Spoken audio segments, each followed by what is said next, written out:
सोने का दिया तुम्हारे दरवाजे पर कोने में पड़ा हुआ है, सोने का दिया। आपको इतने सारे लोग दर्शन करने आते होंगे, इतने सारे लोग मिलने आते होंगे, कोई सोने का दीपक नहीं उठाता। महात्मा जी ने तुरंत कहा कि वो सोने का दीपक तुम्हें चाहिए हो तो ले जाओ।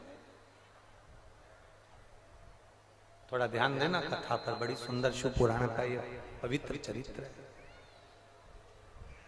सोने का दीपक अगर तुमको चाहिए तो ले जाओ, पक्का पक्का ले जाऊं, ले जाओ। पर याद रखना, सोने के दीपक से 3 बार तुम दिया जला के जो मांगोगे वो मिलेगा। 3 बार जो मांगा जाएगा मिलेगा।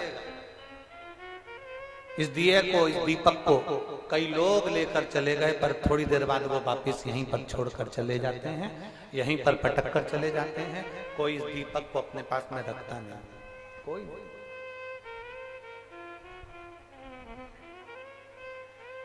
बड़ी कृपा करी आपने, बड़ी दया करी आपने, बड़ी करुणा करी आपने, बहुत कृपा है आपकी। पक्के में ले जाऊं, ले जाओ। पक्के में ले जाऊं, ले जाओ। पर इस दीपक को जो जो लेकर गया है वो वापस पटक कर चले गए। अब कोई नहीं लेकर जाता, तुम्हारी मर्जी पड़े ले जाओ। सोने का दीपक लेकर चले पति पत्नी दोनों दंपत्ति, घर में पहुंचे। पति पत्नी ने विचार करा इस सोने के दीपक से क्या मांगा जाए, सबसे पहली चीज क्या मांगी जाए। तो सोने के दीपक में उन्होंने बाती लगाई, प्रज्वलित करा। प्रज्वलित करने के बाद उन्होंने दीपक से प्रार्थना करी कि मुझे 10 लाख रुपए की जरूरत है, 10 लाख रुपए मुझे मिल जाए।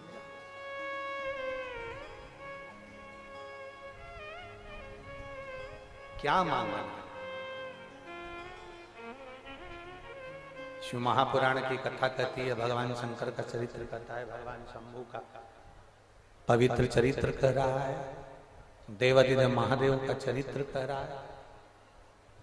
भगवान के दरवाजे पर जाकर अगर मांगना तो सबसे पहली चीज मांगना कि सर्वप्रथम जो दुनिया का पहला सुख है, निरोगी काया। जम के बोलो जरा, अगर मांगना है तो निरोगी काया, और दूसरे नंबर पर भगवान से ये प्रार्थना करना कि ये निरोगी काया भी मुझे बाद में देना, सबसे पहले दे दे तेरी भक्ति और उसके बाद दे दे निरोगी काया। ये दोनों मिल जाएगी तो तेरी भक्ति करने में आनंद।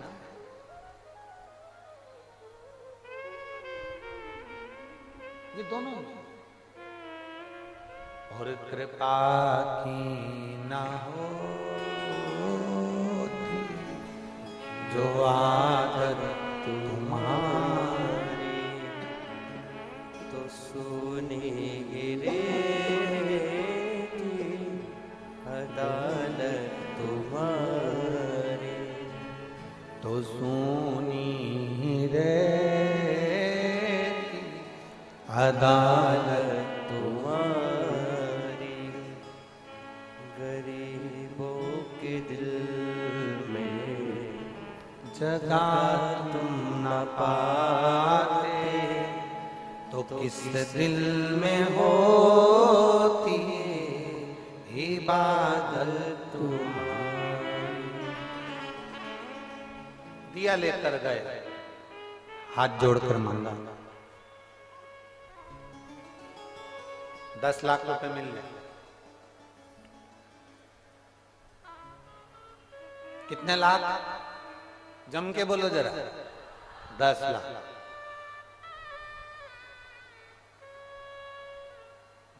दिया जलाकर 10 लाख रुपए मांगे। सवेरे दिया जलाकर मांगा था, शाम को 4 बजे एक व्यक्ति दरवाजा बजाया, और दरवाजा बजाकर उसने बैग उठाकर, उसने बैग लेकर, वो बैग आवाज लगाई, दरवाजा बजाया, अंदर से दंपत्ति बाहर निकल कर आए। उन्होंने पूछा आप कौन हो, कैसे आना हुआ, किस लिए आया? उसने कहा इस बैग में 10 लाख रुपए हैं, और ये पत्र, एक पत्र को एक लिफाफे में डालकर वो पत्र भी दे गए। ये 10 लाख रुपए हैं और ये पत्र है, ये लीजिए। दोनों दंपत्ति बड़े खुश हो गए। हमने सवेरे तो भगवान से 10 लाख रुपए मांगे थे और शाम को 4 बजे 10 लाख रुपए आ गए। बड़ी कृपा करी भोलेनाथ ने, बड़ी कृपा करी परमात्मा ने। महात्मा जी ने कहा था इस दिए से जो मांगोगे वो मिल जाएगा। 10 लाख रुपए प्राप्त हो। अब पत्र पढ़ा जाए कि पत्र में लिखा क्या। जो पत्र निकाला, पत्र को पढ़ा तो उस पत्र में लिखा हुआ था कि ये जो 10 लाख रुपए आपको दिए हैं, आपका बेटे का एक्सीडेंट मेरी गाड़ी से हो गया था, आपका बेटा मेरी गाड़ी से मर गया, उसके हर्जाने में मैंने ये 10 लाख रुपए आपको दिए। दोनों दंपत्ति रोने लगे। दोनों पति पत्नी रो रहे हैं। क्या करे 10 लाख का। जवान की जवान बेटा चले गए, रोने लगे। 10 लाख रुपए कोने में पटक दिए और दोनों अपने बेटे को हाय हाय कर कर रोने लगे। पत्नी ने फिर दिया जलाया, वर मांगा, वर दे दो, मेरा बेटा वापिस दे दो। भगवान ने बेटा तो वापिस दिया, पर वो प्रेत की योनि में दिया, भूत बनकर, प्रेत बनकर। जैसे ही बेटा आया, जैसे ही प्रेत की योनि में बेटा आया, जैसे ही प्रेत की योनि में बेटा आया, बेटा जैसे ही प्रेत की योनि में आता है और आने पर उसने उपद्रव मचाना प्रारंभ करा। कहीं दीवार तोड़े, कहीं पंखा तोड़े, कहीं लाइट तोड़े, कहीं कुछ काम करे। दुखी हो गए। माँ ने फिर दिया जलाया। अब हमारा बेटा प्रेत योनि में पड़ गया है। बाबा, ये तीसरे नंबर पर उसने मांगा कि मेरे बेटे की मुक्ति दे दो, बेटे का मोक्ष। दिया उठाया, महात्मा जी के दरवाजे पर वापस पटक कर आया। ये वो दीपक है जिससे 3 चीजें मांगी जाती है। उन्होंने वापस दिए को ले जाकर महात्मा जी के दरवाजे पर पटक दिया और महात्मा जी के हाथ जोड़े, विनती करी, निवेदन करा, प्रार्थना करी महात्मा जी से कि ये दिया बड़ा गजब का है, ये दीपक बड़ा गजब का है। जो ले जाता है ये देता जरूर है, पर ये ले भी बहुत लेता है। शिव महापुराण की कथा कहती है, कहीं लालच में पड़कर कोई तुमसे कह रहा है यहाँ भभूति मिल रही है, इससे ये हो जाएगा, नारियल मिल रहा है, इससे ये हो जाएगा, यहाँ से ये प्राप्ति हो जाएगी, ना ना ना ना। शिव महापुराण की कथा कहती है, सोने का दीपक दिखता भले अच्छा है, सोने की चमक दिखती बड़ी अच्छी है, पर वो सोने की चमक किसी काम की नहीं रहती। अगर परिवार में दुख प्रदान कर दे तो चमक का कोई महत्व नहीं। वो सोने की चमक का कोई महत्व नहीं अगर वो दुख प्रदान कर दे।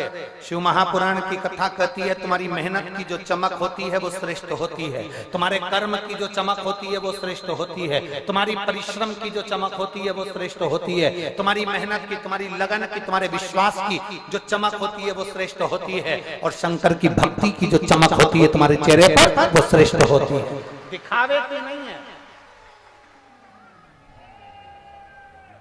बोल बम का नारा है,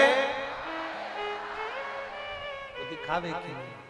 वो दिखावे से मतलब गला पकड़ रहा है बाबा, वो दिखावे से नहीं है, वो दिखावे की मूलता में।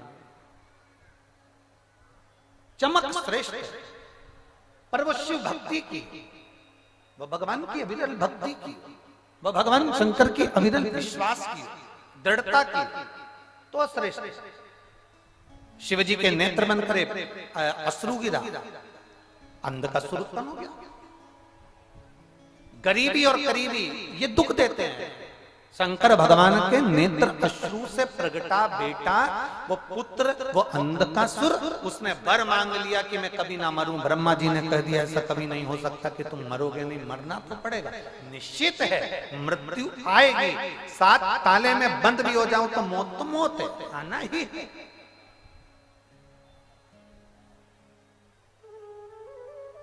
आया है सो जाए राजा रंग फकीर, जो आया है उसको जाना है, कोई राजगादी पर बैठ कर जाएगा, कोई कैसे जाएगा, कोई कैसे जाएगा, जिसकी जैसी मर्जी वैसा, जिसके कर्म में जैसा लिखा है, जिसकी जैसी लगनता लिखी है वैसा उसको जाना पड़ेगा, निश्चित है।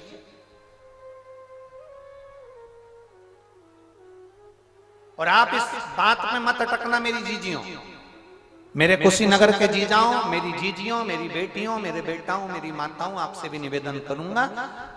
शिव महापुराण एक बात कहती है, आपके शरीर में रोग हो गया, आपके शरीर में बीमारी हो गई, आपको दुख आ गया, आपके पास में कर्जा हो गया, आप कंगाल हो गए, दुकान नहीं चल रही, व्यापार नहीं चल रहा, व्यवसाय नहीं चल रहा, तकलीफ में हो, बहुत कष्ट का जीवन चल रहा है, 2-2 रुपए से काम चलाना पड़ रहा है, बहुत बीमारियां घेर रखी हैं।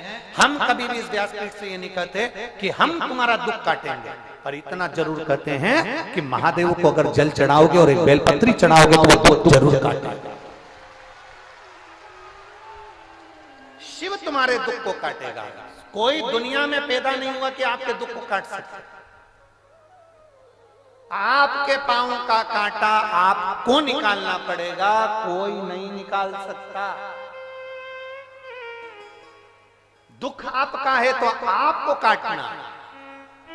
ये हम पहले कथा में कहे थे, छींक आ रही है, तुमको छींक आ रही है, पड़ोसन में तुम्हारी काकी बैठी है, उससे कहता छींक दे, छींक दे, तुम्हारी छींक रुक जाएगी पड़ोसन के छींकने से। जम के तो बोलो दी जीजिए नहीं, तुम्हें खांसी आ रही है, पड़ोस में तुम्हारा पति बैठा है, उससे कहता खांसो खांसो, पति के खांसने से तुम्हारी खांसी चली जाएगी? नहीं। तुम्हें भूख लग रही है, पति से कह दो रोटी खाओ, रोटी खाओ, उसके खाने से तुम्हारा पेट भर जाएगा? नहीं। फालतू की बात है कि पति खाएगा तो पत्नी का पेट भरा जाएगा। तुम्हारे कुशीनगर में ऐसा होता होगा, हमारे यहां नहीं। तुम्हारे यहां होता होगा, हमारे यहां नहीं। हमारे यहां तो शादी में भी जाते हैं तो दोनों प्लेट में अलग अलग खाते हैं। हमारे यहां तो समोसे भी 2 आते हैं, एक पत्नी एक पति दोनों खाते हैं। हमारे यहां कभी भी ऐसा नहीं हुआ कि पति खा रहा हो और पत्नी टच करके बैठी हो कि ये खाएंगे और हमें मिल जाएगा। हमारे यहां नहीं होता। तुम्हारे इधर होता हो कि पति खा रहा हो और तुम बढ़िया टच करके बैठी हो और वो पति खा रहा। गुरु की करनी गुरु भरेगा, चेला की करनी चेला उड़ जाएगा हंस अकेला। जिसकी करनी जिसको भरना पड़ेगी, जो करेगा वो भरेगा। खांसी आपको आई है, आपको खांसना। छींक आपको आई है, आपको छींकना। दुख आपको आया है, आपको काटना। कष्ट आपको आया है तो आपको कष्ट आया है तो आपको शंकर के मंदिर जाना पड़ेगा, अपने आप कटेगा। दूसरे के कहने से नहीं कटने वाला, दूसरे के करने से नहीं कटेगा।